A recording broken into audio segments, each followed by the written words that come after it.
as many of you guys already know, Eric Bledsoe was traded to the Milwaukee Bucks today for Greg Monroe and a first-round pick. And many people may ask, how were the Bucks able to get a player like Eric Bledsoe in his prime for such a small price? Now let's get right into that. So last season, Eric Bledsoe was actually sat for the last 16 games of the season, even though he was having a career year, averaging 21 points, 6.3 assists, and almost 5 boards a game, and he was one of the only few players in the NBA to be able to average stats like that. So obviously, getting sat for the last 16 games of the season would be unsettling for any player, let alone a player having a career season. Now, entering this season, the Suns lost their first game by 48 points, lost their second game, and lost their third game by 42 points. After that third game, he tweeted out the next day saying, "I don't want to be here." Later on that day, the head coach, Earl Watson, was also fired from the team. Now, he told management that he was at a hair salon and that he didn't want to be at the hair salon, but no one believed that. They sent him home and they put him on the trade block right then and there. Now, knowing that all the teams know that Eric Bledsoe was on the trade block, obviously his asking price is going to go down because he needs to get traded and hopefully as soon as possible. So teams were not going to offer a ton for Eric Bledsoe because they knew the Suns wanted to get rid of him so badly. Now, the Bucks, they are a young and upcoming team. They have the likes of Giannis Antetokounmpo, who's having an MVP-like season. They have young guys like Jabari Parker, Chris Middleton, Malcolm Brogdon, and they have a really good young core, and they're going to be one of the scary teams coming up in the next few years. So they decided to trade Greg Monroe, who is a true center, and a true center is honestly a dying breed in the NBA. Greg Monroe's production has gone way, way down this year. He's only averaging about 7 points and 5 rebounds a game, which is his lowest production in many, many seasons. He's been a productive player his whole career, but this year is probably his worst production in the past maybe 6 or 7 years.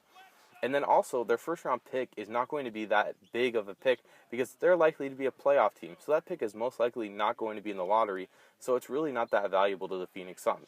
So realistically, the Bucks got a steal for a player like Eric Bledsoe in his prime, and Eric Bledsoe teaming up with the likes of Giannis and Chris Middleton and Jabari Parker and Malcolm Brogdon will be really good for the Bucks going forward. Now, I know the Suns were talking about getting Malcolm Brogdon from the Bucks in exchange for Bledsoe and maybe another player, but Malcolm Brogdon obviously won Rookie of the Year, and he's one of the young and upcoming guards in this league. So I believe that Eric Bledsoe with Malcolm Brogdon on that team is a very good 1-2 guard duo, and the Bucks are going to be a scary team this year. Now for the Suns, obviously they had to trade Eric Bledsoe. Eric Bledsoe didn't want to be there, and they're young enough. They're not an upcoming team. They're a young team who is trying to develop right now. Obviously, they're not really trying to have the best record because they're trying to get new prospects. They have so many guys who are 21 or under, and they are one of the youngest teams in the NBA. So Eric Bledsoe being 27 and in his prime doesn't necessarily match up the timetable for the Phoenix Suns, and him obviously publicly addressing his displeasure with the team was just an easier way for them to get rid of him, and it was the inevitable because Eric Bledsoe was likely to be traded eventually anyways.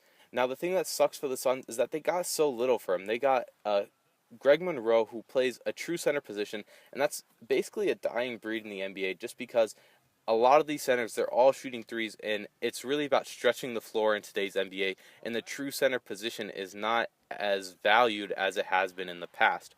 Now, that first-round pick, obviously it could be something. It is a trade chip for them, but it is not exactly what they probably wanted for Eric Bledsoe. But since Eric Bledsoe tweeted about it and made this public, it really made his value go down for the Suns. And it doesn't matter for Eric Bledsoe because now he's going to a contending team, and I think it's really going to work out for the Bucks. The Bucks are going to have a starting lineup with Giannis, Eric Bledsoe, Chris Middleton, Jabari when he comes back, and that's going to be a very scary starting lineup, and that's going to be a lineup that may be able to do something in the East. Obviously, the Bucks have made the playoffs the past couple years, and Eric Bledsoe is now one of the better guards in the Eastern Conference. He's really been overshadowed just because he's played in the Western Conference, where there's so many good guards. But in the East, he's almost an all-star caliber guard, and I think he really could propel these Bucks to get a top 4 seed in the East, maybe go to a conference finals even. And I think in the next couple of years, when the younger players develop even more, that Bledsoe could still be a big piece because he's in his prime right now, and so he has about a good 2 or 3 more years where the Bucks can really make a run at this. So I think the Bucks made a great trade. Um, Eric Bledsoe is a great player to be on their team. Obviously, 21 points, 6 assists, almost 5 rebounds a game is great production from any player, and he's going on to one of the up-and-coming teams in the East. And that's pretty much it for the video. Hopefully you guys did enjoy. Let me know your comment down below if you think this was a steal for the Bucks or you think it was a fair trade. Who won this trade? Who lost this trade? I have a feeling that the Bucks won this trade. And if you guys did enjoy this video, make sure you guys do leave a like and subscribe to the channel. We're going to be making lots of videos, NFL videos, NBA videos when that's in season. And we're going to be basically doing all different sports. So hopefully you guys do enjoy the video, and we will see you guys later.